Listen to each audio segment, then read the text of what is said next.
In today's video, I'm going to be talking about thinning dreadlocks and what to look for. Let's get to it. Welcome back to the Atreyu Locs channel. Hi, I'm Atreyu, a semi-freeformer who is dedicated to bringing you the best tips to grow a healthy set of locks. If this is your first time, make yourself comfortable. I am glad to have you. So yeah, I've been getting quite a few questions about thinning dreadlocks and about hair growing away from your locks and not knowing about that concept until people recently watched my videos. Well, first, congratulations, you are now a part of the Aware Club. You know about the fact that locks can thin out if you have hair that grows away from your locks and you don't do anything often enough to incorporate that hair back into the lock. So congratulations to you, kudos to you. I only hope that more people will learn about it. But second, I thought it would be a good idea to make a video just kind of showing you guys what I do when it comes to inspecting my locks so that I can prevent them from thinning out to the point of actually breaking off. Now, anytime my locks are down, which is not incredibly often, I'm going to be honest, but whenever they are down, for instance, before I pressed record, I was definitely inspecting my locks just to make sure I didn't see any concerning spots.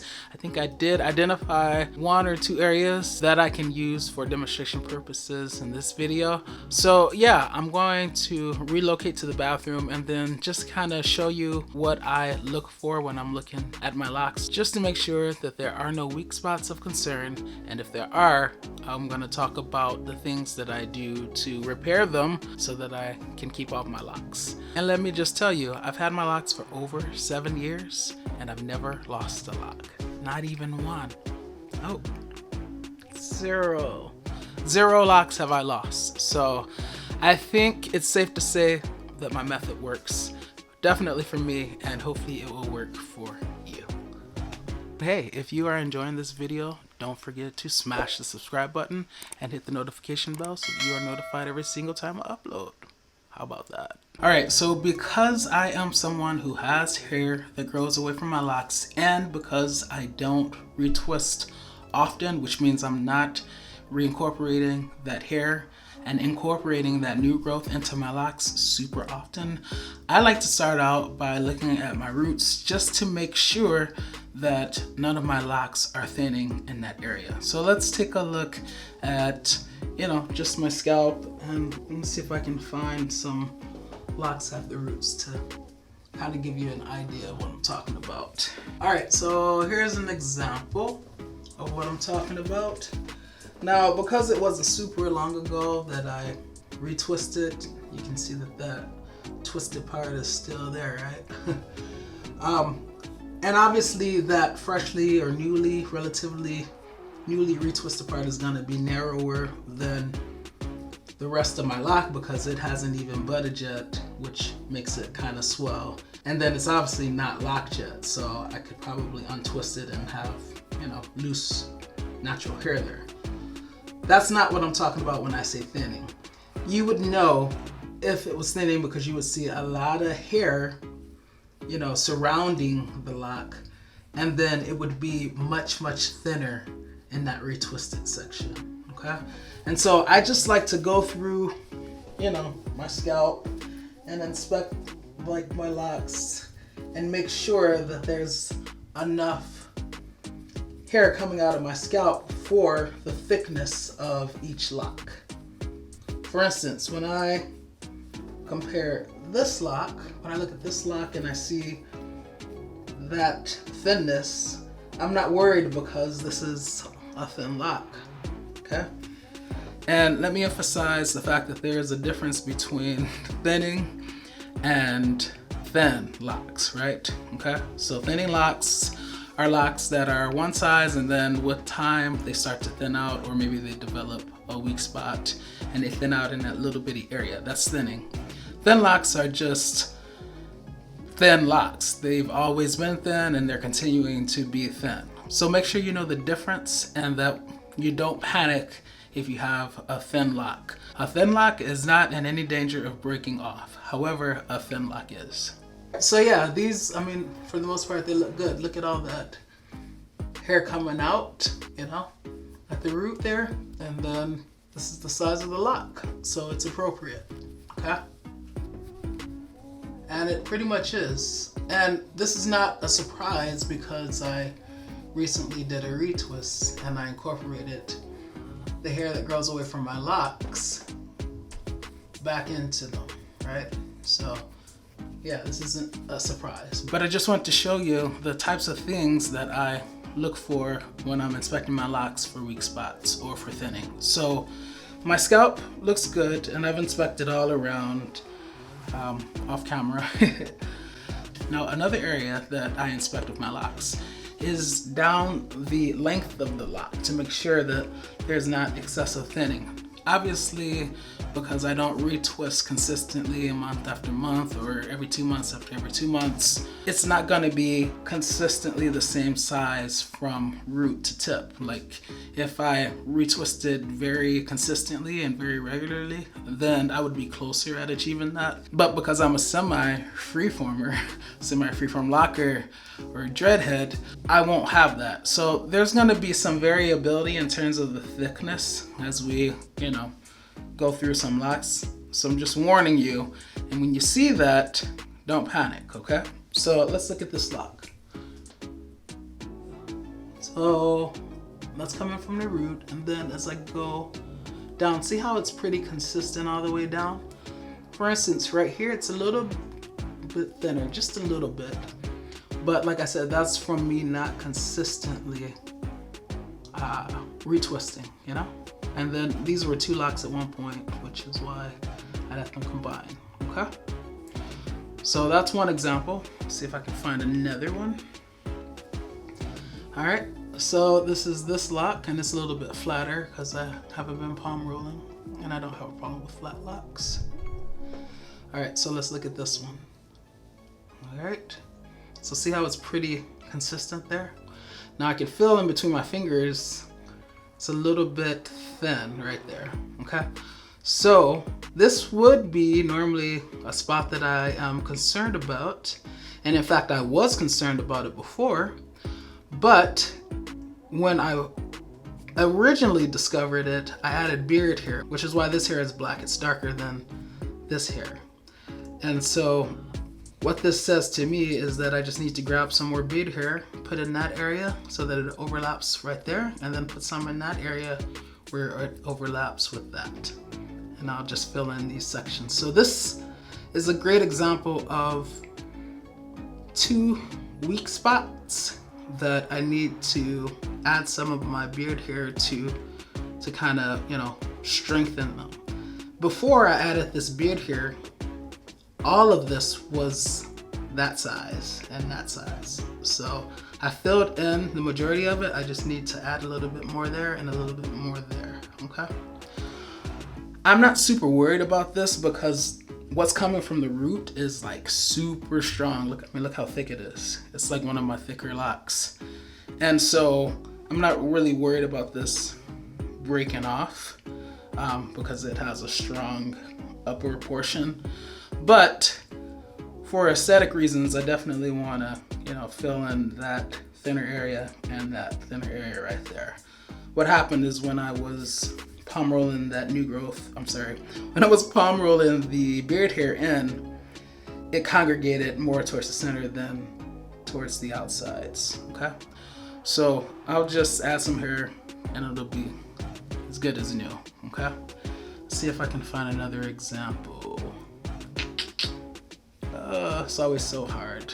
Here's an example of a thin lock. Not a thinning lock, but a thin lock, right? And notice that it is consistently thin, okay? So this lock right here is in no danger of thinning out. It's not in any danger of breaking off because the lock is pretty much the same size from root to tip, you see, okay? So I wouldn't combine this with another lock because I'm afraid it's gonna break off. A lot of people, when they see a lock like this, especially when maybe most of their other locks are thicker, they will panic and be like, oh, I need to combine it or it's gonna break off, or it's thinning out. It's not thinning out. It's always been thin. You just have to look at the tip and you see how narrow that is, okay? So this is in no danger of breaking off. And proof of that is the fact that it's grown out to be this long and it hasn't broken off, okay? So once again, that is the difference between a thin lock and a thinning lock. Try to find one more. Let's look at this one. All right, so it's pretty nice and thick. And then just follow it out. And it's pretty consistent as well. See that frizz, you guys? For those of you who hate frizz and maybe think that I don't have frizz, I definitely have frizz. So this would be a lock that would pass my inspection.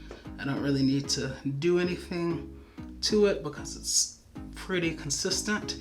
And what I really like to see more than anything is when it's thicker up here than it is even down here, because that means that, I don't know, maybe I have more strands growing out of my scalp and, you know, it's getting thicker with the new growth. Or maybe I just have reincorporated hair that should have been there all along and now it's finally a part of the lock and it's growing thicker. Things like that. You never know. The reason that older part could be thinner is because shedding was going on, but now a new cycle has started and so there are more hairs in the area. But anyway, I like to see it thicker closer to my roots, because if you have it thick up here, then they're going to be able to more easily hold on to what's below, right? Versus having all this below and then having it super thin up here, you know? I feel like that's just more weight pulling on that thinner spot, and that's a recipe for breakage, especially if you couple it with dryness. So yes, hopefully this video has given you an idea of what things I look for when I'm inspecting my locks to make sure that they're not thinning. Remember, there is a difference between thin locks and thinning locks. Thin locks have always been thin. Since they first started growing out of your scalp, they were thin, and they've continued to be thin over time. Thinning locks were one size at the beginning, and then over time have gotten thinner.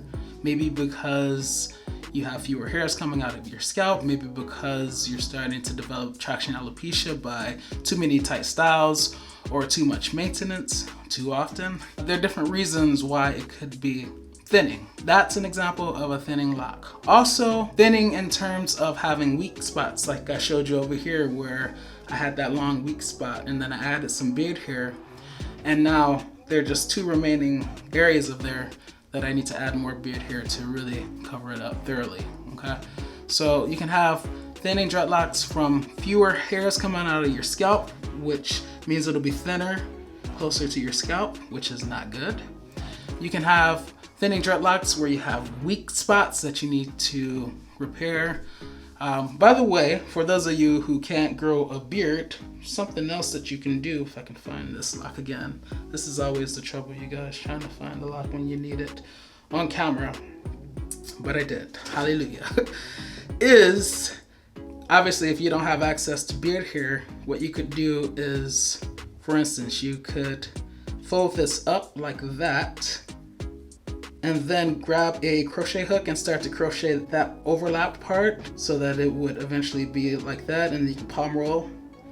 Some people will actually cut that off and then comb a little bit out of each part and then crochet, hook it together, and then you would end up with that. I kind of like not cutting, not using scissors, folding it over and then just crocheting it together. That's, to me, in my opinion, the easiest way. And so you could do the same thing up here with that area, just put it together and then use a crochet hook, okay? That way you also lose less length. Obviously, since I'm using my beard hair, not from this beard, a previous beard, then I'm not gonna lose any length because all I'm doing is covering that weak spot, right?